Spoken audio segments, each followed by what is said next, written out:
அஸ்ஸலாமு அலைக்கும் வரஹ்மத்துல்லாஹி வபரகாத்துஹு. சூரத்துன் நஸ்ர் அத்தியாயம் 110.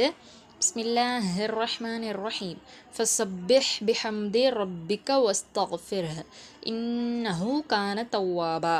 அப்போது உம்முடைய இறைவனின் புகழை துதி செய்வீராக, இன்னும் அவனிடம் பாவ மன்னிப்பு தேடுவீராக, திண்ணமாக அவன் மிக்க மன்னிப்பவனாக உள்ளான்.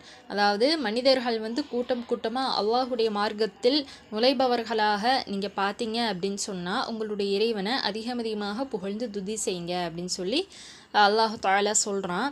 அப்போ நபி ஸல்லல்லாஹு அலைஹி வஸல்லம் இந்த கட்டளையை செயல்படுத்தும் விதமாக அவங்களுடைய தொழுகையின் ருகூவுலையும் சுஜூதுலையும் இந்த திக்ரை ஓதுறாங்க. அது என்னது அப்படின்னா, சுபஹானக அல்லாஹும்ம ரப்பனா வபிஹம்திக அல்லாஹும்ம ஃபிர்லி. இறைவா, எங்கள் அதிபதியே, நீ தூயவன், உன்னை போற்றுகின்றோம். இறைவா, எனக்கு